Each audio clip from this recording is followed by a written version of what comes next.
خواجہ صاحب ایک اور معاہدہ ہو گیا، ایک پہلے ہوا تھا جب پی ٹی ایم کی حکومت تھی، اس میں بھی گارنٹر جو تھے وہ شہباز شریف صاحب تھے۔ آج کا جو یہ معاہدہ ہوا ہے، اس حوالے سے اگر دیکھا جائے کہ آئینی ترمیم کے لیے ظاہر ہے کہ ایک 2/3 اکثریت درکار ہوتی ہے، اور اس میں ایک اہم پلیئر پاکستان پیپلز پارٹی بھی ہے،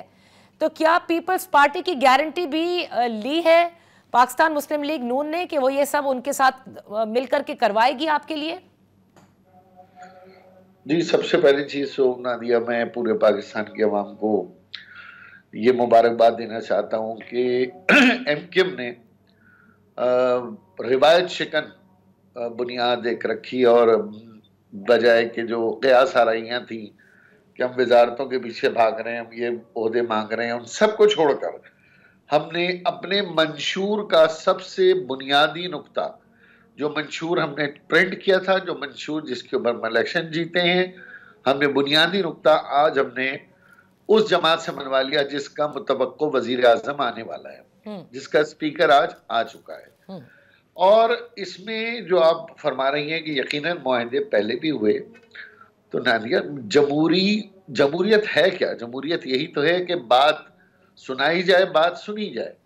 بات تسلیم کی جائے، دلائل کے ساتھ اپنی بات کا وزن سامنے والے فریق کو بتایا جائے۔ صحیح۔ اور جو طریقہ ایک مہذب دنیا کا ہے، وہ مہذب دنیا کا طریقہ ہم نے پھر اختیار کیا،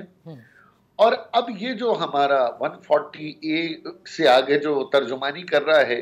جو گلی محلوں میں عام آدمی کو وسائل کر رہا ہے، کراچی تا پشاور،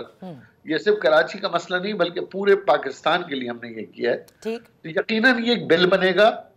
بل بن کر ٹیبل ہوگا، ٹیبل بن کر پھر اسپیکر صاحب یا تو کوئی اسپیشل کمیٹی بنائیں گے،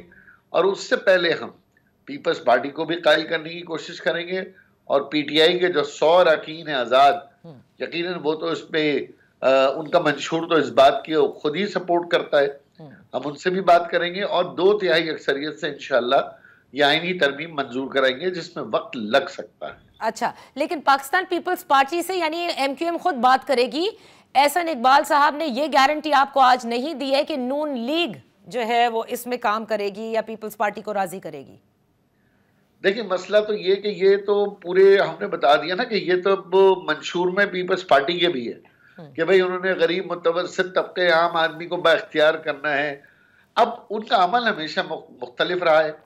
عمل ہمیشہ ان کا متضاد رہا ہے، تو اب ہم تو ان سے بھی بات کر کے سمجھانے کی کوشش کریں گے کہ بھئی یہ سیون کے، جیکب آباد کے، خیرپور کے، جامشوروں کے یہ لوگ اس طاقتور نہیں ہوں گے جب تک کہ باوسائل نہیں ہوں گے۔ اب اگر پیپلز پارٹی اس پہ اپنے منشور کے مطابق، اپنے وعدوں کے مطابق مان جاتی ہے، تو ایم کیو ایم کی بہت بڑی کامیابی کے ساتھ Peoples Party, P M L N, بلکہ پاکستان کے 24 کروڑ لوگوں کی کامیابی ہوگی۔ لیکن اگر خدا نخواستہ اس میں تاخیر ہوتی ہے تو ہم کوشش کریں گے کہ 2/3 میجورٹی کسی بھی طرح ایک ممبر سے بات کر کے پوری کریں، اور اس کو ایوان سے منظور کرائیں۔